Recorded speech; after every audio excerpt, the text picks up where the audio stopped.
Well, good afternoon and welcome to another edition of Lunch Update, our program to help you stay curious, connected, and informed, all live in real time. This conversation and all Lunch Update programs are made possible by our presenting sponsor, Perkins Coie, and also like to take a moment to thank our Accelerate sponsor, Baker Tilly, and Easy Office Products. These episodes, all episodes, are recorded and available on our website, madisonbiz.com. And I'd like to welcome the viewers on Wisconsin Eye, as today's program is being simulcast as well. Today's program will feature a conversation about the referendum questions that are appearing on the November 5th ballot, including two questions that are addressing facilities and operations at the Madison Metropolitan School District, and a single question about increasing the property tax levy for the city of Madison. Before we get to that, here are a few chamber updates. Within 2 weeks of opening registration, we officially announced a sellout of our 71st annual dinner presented by Madison Gas and Electric. We're looking forward to welcoming 1,250, actually 1,270, because we figured out a way to put in 2 more tables. So there may be some people who come off the wait list, but 1,270 business and community leaders to Monona Terrace on October 15th for our largest and most impactful program of the year. You can look for more details coming soon, including the theme and a speaker announcement, a very exciting speaker announcement. All will be revealed shortly. You can join the annual dinner waitlist at madisonbiz.com/annual dinner. Also, later this month, we're going to return to San Francisco for our 11th annual Pressure Chamber Initiative. We will lead a delegation of emerging Greater Madison companies that will meet with Silicon Valley and the Bay Area's top investment firms. Included in our delegation will be Six Line Semiconductor, a company that's commercializing breakthroughs in carbon nanotube processing. They earned this trip, truly earned it, by taking the stage and winning our live pressure chamber pitch competition during Forward Fest this past month in August. We're proud to offer these companies a platform to tell their stories, and we will continue to amplify the innovation that is happening in our region. We'll look forward to telling you what we learn when we come back later next month. Our guest today, joining us, we're excited to have this guest, Jason Stein, who has been with the Wisconsin Policy Forum since 2018, and recently, in July, became the president. And before joining the forum, you probably recognize the byline, as Jason worked as the Capitol reporter for the Milwaukee Journal-Sentinel, and then before that for the Wisconsin State Journal. His reporting was recognized by journalism groups such as the American Society for News Editors, the Society of American Business Editors and Writers, the Association of Capitol Reporters and Editors, and Milwaukee Magazine named him one of the city's most influential media figures. Jason serves on the board of the Neighborhood House in Madison and has previously served with the Board of Government Research Associations, as well as the board president for both the Wisconsin Capitol Correspondents Association and the Daily Cardinal. He holds a master's degree in journalism from UW-Madison and a bachelor's degree in classical languages from the University of Kansas. Welcome. I guess I can call you now President Stein. I'm sad. Good to be here. First, let's start with classical languages. Tell us about, no, just kidding. But People really want to hear about. That's right. And so classical languages and a Jayhawk. But seriously, before we get into the referenda question, which is serious business, and I know a lot of people have logged in today to want to have a better understanding of how we got to now and where we go from here. But I think it's important for people to understand what the Wisconsin Public Policy Forum is. So before we get started, can you just from the top, tell us a little bit about the forum before we dive in? Definitely. It's been around for more than 100 years in Wisconsin. We're a membership organization. We include corporations, nonprofits, local governments, all in our members, and this broad membership base allows us to approach issues independently and inform the public. And that's what we do on local government budgets and the state budget. So we analyze both the Madison Metropolitan School District and the City of Madison budget every year. And all of that research is available for free on our website. The 2025 budget for the Madison schools, we've published back in June, an analysis of their preliminary budget. And then we'll be doing the same for the mayor's proposed budget early to October once that's proposed in early October. And what's the website? How can people find you? It's wispolicyforum.org, and it's there in the chat, but it's wispolicyforum.org. And you can click on the research section and find all the research that we'll be talking about. Great. So the subject that we have today about the both school and municipal referendum and the increase of those and what we see in November, the forum's thoroughly researched this topic. You've been gracious to give us time behind the scenes to better understand. I said it at the top, but by all accounts, we're seeing a record number of referenda throughout the state. Why is that? Can you just shine some light on how we got to now? Well, I think a lot of the factors are the same across school districts and local governments. And here they are. Number one, we had this big uptick in inflation, through kind of especially in 2022, but you had inflation hit 8 or 9% annually. During that time period, you had higher turnover for local government workers. And so you had a reaction by elected officials to increase wages for local government workforces. And local governments, that's their big cost, is their workers. I think, like, for instance, MMSD, their operating budget is maybe 80% salary and benefits for their employees. And they increased wages faster than their revenues were increasing. In particular for MMSD, they had a 10% wage increase in the 2024 school year, 8% for base wages, and then a little bit for steps and lanes for experience and education. And that was mainly financed from their reserves.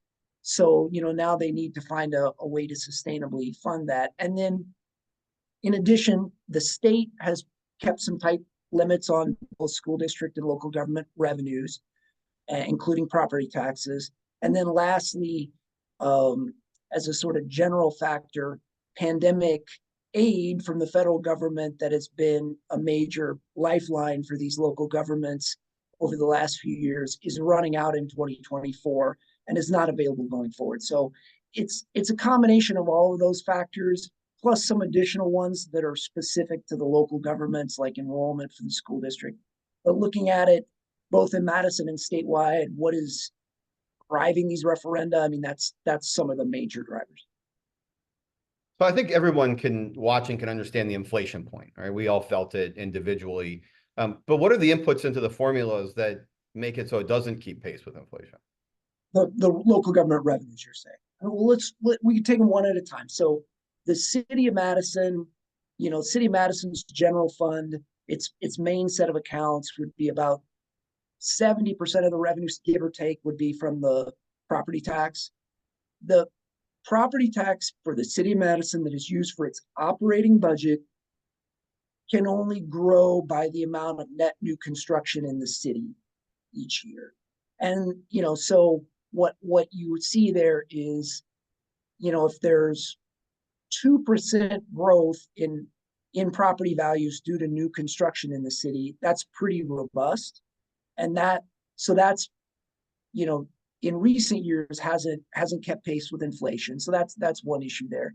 On the school district side, you had 2 years where there's something called revenue limits that essentially cap both local property taxes and general state aid for school districts on a per student basis.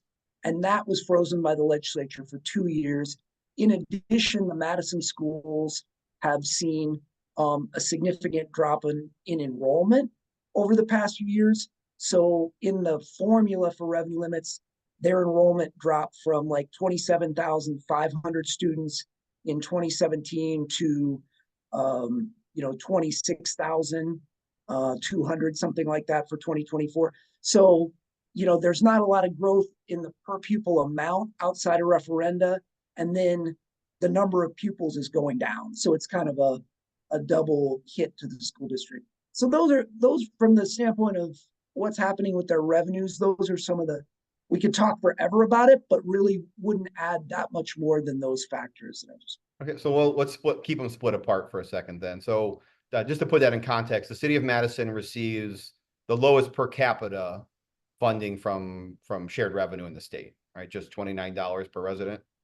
It's definitely, yeah, I mean, right there at the bottom, for Right. sure. And then And the then, average city's like just shy of 200, like $195. Milwaukee's 407, and then Big Falls gets over $1,000 per resident. So when that all shakes out, Madison gets back about 18 cents on the dollar of state taxes paid is the calculation I've seen. Is that accurate? yeah, for the local governments, yes. I think one thing that we always caution though is, when we pay our state taxes, we're not just paying it for our local government. I mean, we're also paying state taxes for, you know, uh, transportation, for prisons, for UW-Madison, for, Medicaid that would go to low income, families as well as seniors. And so, if you think about what Madison gets back in terms of, the tax contribution to UW-Madison and people who are on Medicaid and, you know, people, criminals that go into, prison for Madison, you sort of think about all that, and it's a lot more than the local government share. But of course, the local government is important, right? We need cops. We got to have the trash picked up and the streets repaired and all that stuff. So we recently at the chamber board, we recently had Assembly Speaker Robin Voss, who came in and spent a good piece of the morning with us in a very candid and I think for many a refreshing conversation that allowed us to have an exchange and a dialogue about the moment we find ourselves in. I think there was broad agreement from the speaker and from the board that the levy limit formula needs to be updated. And but one of the things he added to the conversation that I guess I'd heard it, but didn't realize at least how he portrayed it as one of the biggest barriers is he said that it's a lack of trust between the executive and legislative branch that makes the settlement of even the agreed upon changes, things around net new construction. It makes it tough because the way with the veto, the way it works at the executive level, they don't know how to write it in a way that couldn't be amended in order to undo what they intended to do, which was to keep a very narrow update to the levy limit. Do you think trust is the root of the issue, or is there something big, more ideological or financial at play? I mean, I think that's a great question. And I don't want to put myself inside the head of the elected leaders. I mean, I think it's always right in any transaction, your members are business people. They understand that you don't want to do a lot of business with people that you don't have at least a certain amount of trust with. I will say that I really think if you look at the past several years, the legislature and the governor, despite being from, you know, different parties in one of the most polarized states in the country, have actually accomplished a lot. They've really they had a huge increase in shared revenue. Didn't really help the city of Madison much, but it was tremendously helpful to many cities around the state. A sales tax in Milwaukee. They, had new funding amounts for charter and choice schools around the state.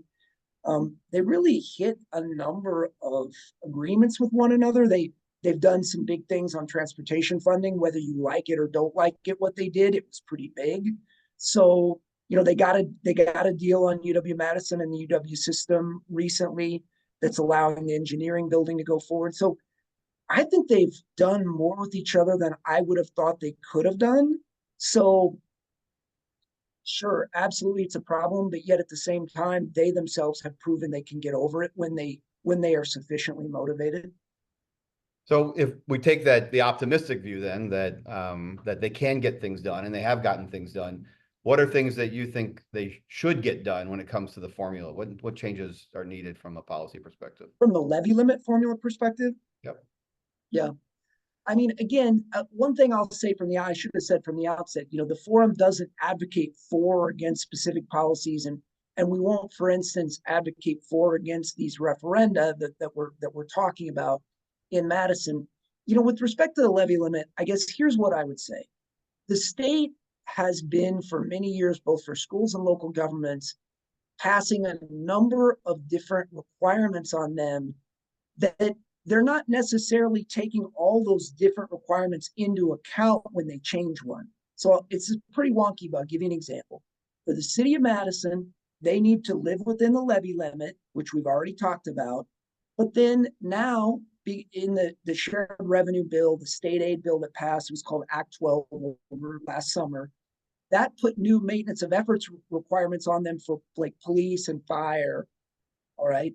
And then at the same time, they also have a requirement that they lose state aid if they increase their spending too much. So it's like they can't raise their property taxes, but they need to increase their spending on public safety, which is their main cost, but they can't increase it too much because otherwise they lose state aid. And it can get very difficult for local administrators and elected officials to thread the needle on all these things. And I think the legislature could do more to really take a 35,000 foot view and say, what are these local elected officials supposed to do? How can we allow them to sort of quote unquote win the game and not have it just be a lose-lose proposition for them? Okay, I appreciate that.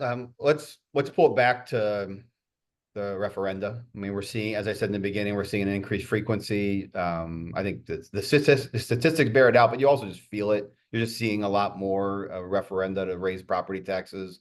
What are the trends that we see in the results? Are they passing at a higher rate? Is there a better understanding, do you think, from the public around structural challenges and budget limitation? Is there more education and understanding going on? And are they passing because of that? Or are they passing because people just support their locals? What are you seeing writ large? Big picture, the state has had these, some forms of revenue limits on school districts going back to the mid 90s and on counties, cities, local governments since the mid aughts. And in 2011 into 2012, they really tightened up. And the goal of elected officials in the state capitol, was to limit the growth in property taxes. And to a certain extent, that mission has been accomplished. Wisconsin always had pretty high property taxes on homeowners. Those, property taxes have fallen. The tax burden in the state has fallen. But I think approach is growing increasingly distressed. So local governments are increasingly saying, we don't feel like we can meet the priorities that we have, and so we're going to go to voters and ask for them to increase, let us increase property taxes. And I think we're going to see on the December bills a pretty substantial increase statewide, and that may prompt some reflection in the state capitol about what can we do to address this. Is it additional state aid? Is it additional tools like intergovernmental cooperation to limit spending for local governments? I think to some degree in the past, when they tightened those limits, they gave Act 10, which was this change to the collective bargaining rules for public employees. That was a tool that local governments could use to limit their costs as they were limiting their taxes. And, I think there hasn't been a big tool like that in years. And so I think that's kind of where local governments are at. They might be willing to pull a different lever, but maybe some of them feel like the property tax lever is the best one to pull right now. Again, I'm not advocating for what they're doing. I'm just trying to explain it.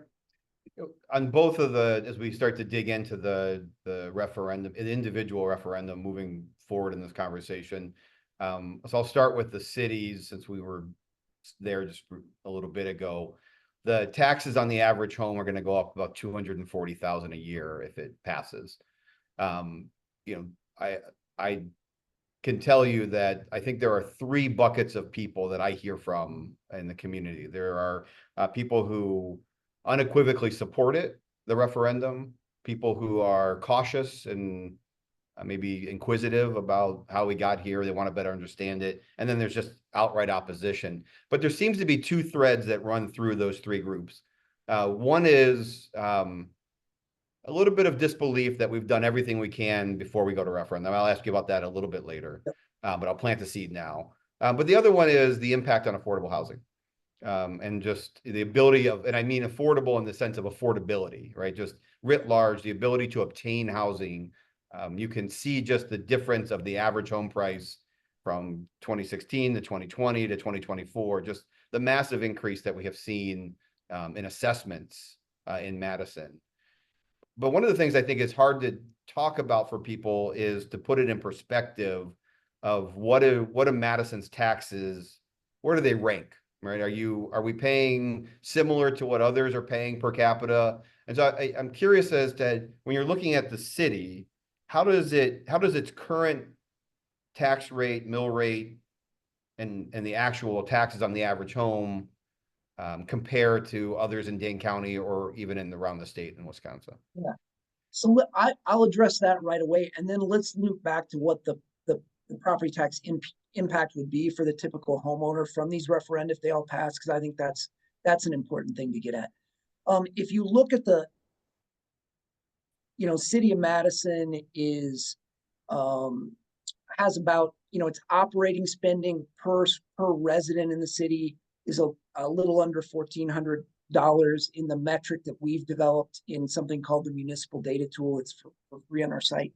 That's about third highest among the 10 largest cities in the state. It's about fourth highest in Dane County. It's about 57th highest out of the 600 cities and villages in the state. So the spending for Madison the city of Madison is on the higher end, but then property taxes are higher than that because the state does not provide much aid to the city of Madison. I mean, to be clear, I think the city of Madison, we have to be careful, those of us who live here, not to say woe is us too much, because we're the seat of state government. We have this world-class research university that's in the city.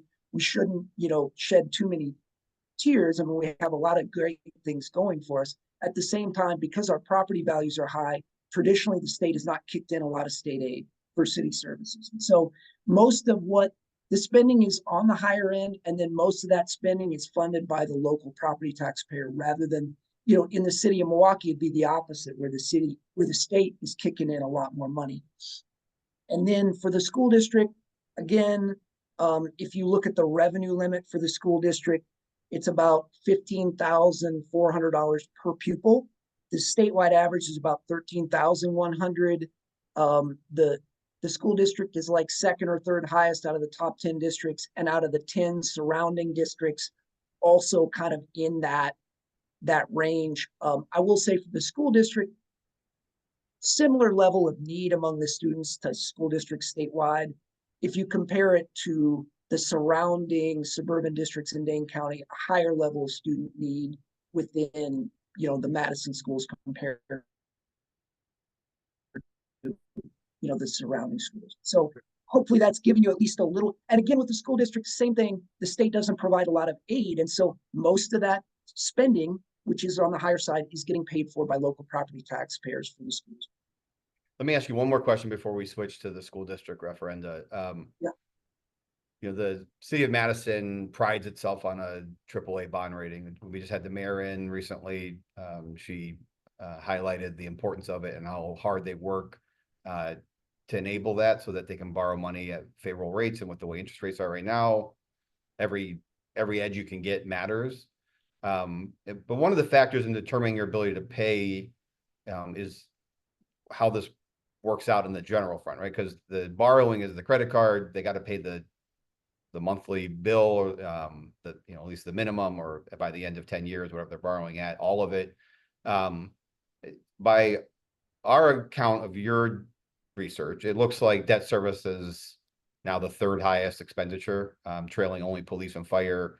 And I think it's gaining on fire based on the last numbers I saw.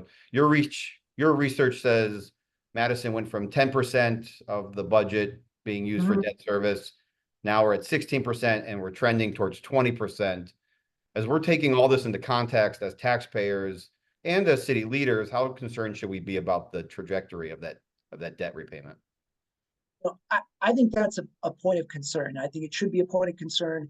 I don't think it should be a point of panic, because in Madison we have high debt levels per capita, but they're relatively low as a share of property value. We have a lot of property that we can use to pay off this debt. So, it's a concern in terms of it crowding out other spending priorities over time.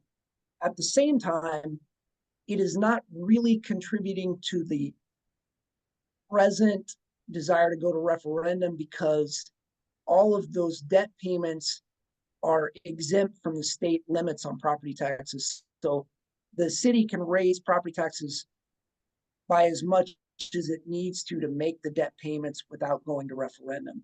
But I think as property taxes start to go up again, yeah, there's a kind of a political impact that it has on how much can we raise the property tax to pay for other things like police or fire or streets. I do think there is that long-term risk. Okay, let's move to the Madison Metropolitan School District referenda, which includes two. There's a capital and an operating budget. A question that'll be on the ballot in November. If approved, this is using the school district's website. If approved, the tax impact on the average home will be $315 in the first year. It goes up to $959 in the second year. And then by year 4, you're at $1,376. If both those referenda pass, and then we add in the 240 that we talked about in the city, we're talking about $1,616 per year on the average home by year 4. So just to put that in context, the size of it, I'll get to that at the end, but I want to start with just the scale. But is the same question I asked you on the city side. What are the sort of top line things that put us here? You mentioned the one-time funding from the feds, the pandemic money. When you look at that pandemic money, the way most people would understand it is it was filling in gaps. But are we actually spending more because of that money than we were pre-pandemic? Can I just loop back and say something about the property tax increase as well? Because I think that $1,600 number you're citing is correct, but it's important for people to remember that that's over where property taxes otherwise would have been. So that it's not that whatever bill you got last December, 4 years from now, will be $1,600 higher. What it's likely to be is there will be growth that there would have been. So there would be growth, even if the referenda do not pass, there's likely to be in the totality growth, for any local government like the school district, maybe it would go down due to revenue limits and enrollment loss. But there's going to be some growth for all the taxing entities. And then the $1,600 is on top of that. So right. I always try and make that clear to people because otherwise that might seem like, well, that's kind of the growth that I've been seeing in my bill over the past 4 years or something like that. Yeah, and right. So it's 16 in today's dollars, but when you take into cost of doing business, inflation, cost of living increases for the largest costs, which are people, you're going to end up at a number higher than that. So, point well taken. That under the levy limit, for example, the city is going to be able to raise the property tax by a certain amount every year, even if the referendum fails. But the referendum is to exceed that increase and have a larger increase on top of that. So what about factors that are affecting the school district's operating budget? Is it simply just the levy limits aren't keeping pace with inflation, or is there more to it? Yeah, the revenue limits. I mean, that's part of it. Part of it is that enrollment has declined. Part of it is that, in recent years, and the pandemic accelerated that. Part of it is that, again, we had this pretty substantial wage increase this year that was not sustainably paid for. And so they're looking it was paid for with, out of the school district reserves. And then we have some additional positions, more than 100 positions that were added using federal pandemic, aid that is now going going away for the 2024-2025 school year is no longer available, and that's got to be backfilled. And then plus you've got some of the usual increases in health insurance and other things that any enterprise is going to have. So it's really a combination of those things. It's a combination of what happened with the economy, the choices that were made in the state capitol, and also the choices that the elected leaders of the school district made in prior budgets. And so that it's the totality of those things that give you the shortfall number that they have that they're trying to lessen by going to referendum.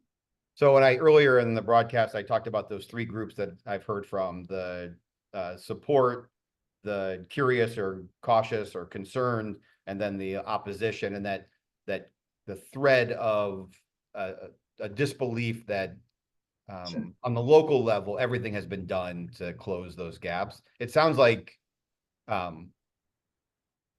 your research says that's true, that they haven't, there are other things they could have done to lessen what we're seeing from a referendum standpoint.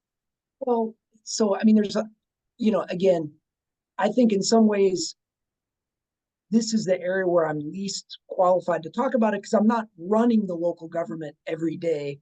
But I mean, again, there were choices made to increase wages. Now they were that if those choices had not been made, the pressure on the budget of the local government would be less.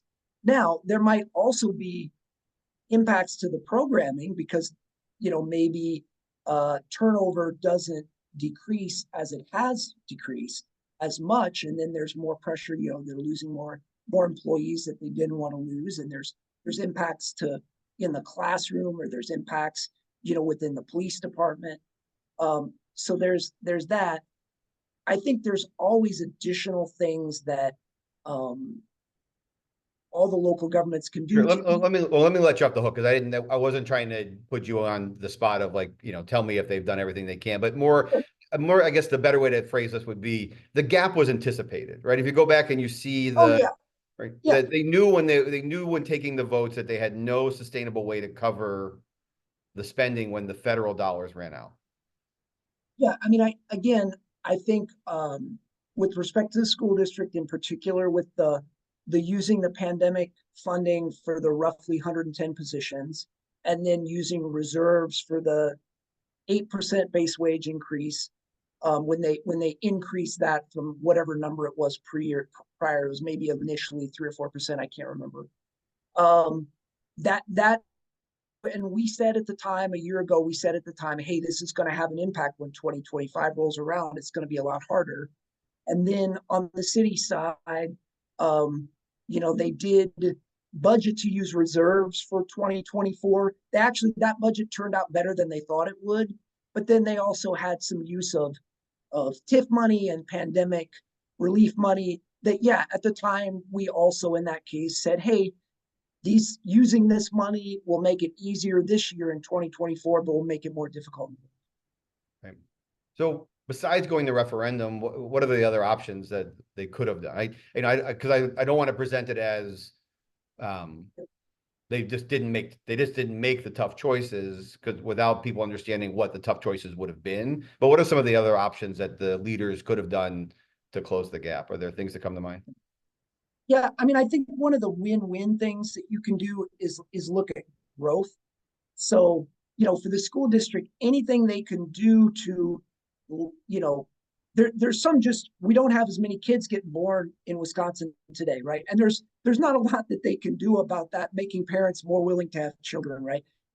But in terms of attracting students into the district, stopping the flow of students that are leaving either through open enrollment or to other educational options, that helps them. Again, for every extra student that you can hang on to, that's more than $15,000 for the school district. For the city, if they can boost the pace of new construction in the city to create housing or other things, every 1% growth in total city property values from new construction would give them about $1.7 million to their operating budget. Now, again, you got to understand, that's when you're talking about a shortfall in the tens of millions of dollars, that's on the margin, right? But I think for housing in particular, that's kind of a win-win, because many people would say that we need that housing anyway. Correct. So, those would be some of the things on the revenue side. On the spending side, looking at any kind of partnerships with local governments, other local governments, which, we have so many of them in Wisconsin. I think it's always a fruitful area. That is something, though, that to have that done right, you can't turn that around in 3 to 4 months. I mean, you may need a couple years to pursue something like that. So, I mean, those would be some examples that I would give of things that, might be less painful for the community than either, cutting programs or property tax increases, but it's not going to completely solve the problem for you, just to be 100% clear on that. But you're looking for, how can you reduce the problem? Right. You, in some of your recent research, you did an analysis of enrollment. You talked a little bit about that earlier. But all along with that enrollment, you did a dive into capacity. On the school side, was closing schools an option to save money? I mean, what does that horizon look like? So, I mean, a couple things when you're talking about that. I mean, so we have the more than $500 million referendum that includes, for the school district, that includes several middle schools that are generally also housing elementary schools. Several of those middle schools are being used at less than 60% capacity. So again, we're not advocating for or against anything, but we did raise that question about, okay, if we're going to either build a completely new middle school or substantially renovate that middle school, are we confident that 10 years from now we're going to be using it, and that 60 to $100 million investment in that one school is going to, that's going to be a long-term thing that the city's going to benefit from. I know that some people see, there has been growth in the city that has not translated in recent years into more students, but it could moving forward. So you kind of have to think, okay, what is the best long-term option there? And I think it's somewhat murky, but I definitely would like to hear more from the district and the school board about just what is their thinking about it. And I mean that in a, sort of a very humble way, like, how are they thinking about it, and why do they feel that this is the best move, for the city over the next 10 to 15 to 20 years. So as you've done these deep dives, and you'll continue to do, as you said at the top, you'll continue to analyze these next budgets as they come out. Are there recommendations that the forum has for local and state elected leaders? I mean, what kind of conversations are you hoping for beyond the vote in November? One thing that, again, we just provide options, but one thing that we have pointed to for the city, and we haven't talked a lot about, is, to think there are, for example, some people have talked recently about, there's payments for municipal services that the state provides to local governments for services that get delivered, like police and fire, to state buildings. Now, obviously, that program is most impactful to Madison. They haven't increased those payments in many, many years. They're now well below what the actual cost of the services is. That's something that the Madison delegation to the legislature could take up. It's a tough sledding, I think, with the legislature to get that approved, but it would be possible to do it. And then to also think about, if we do pass the schools referendum, without getting into the complexity of it, it does tend to put downward pressure on our state aid to the school district over time if we increase our local spending. And so I think to have an honest conversation about that, and to think about what do we want as a community our elected lawmakers to be doing in the legislature, to try to think about, what is fair to the state, but also what is fair to the city of Madison, and are there things where state law could be changed to make it more advantageous? So as we head towards the end here, I guess I have a long-term vision question for you about referenda in general. We know that housing is a defining issue in our region. We convened all of the Dane County mayors recently doing an advocacy in the AM event, and Mayor Rhodes Conway said housing is a defining issue of our region. Every one of the mayors nodded their head in the affirmative, and they agreed.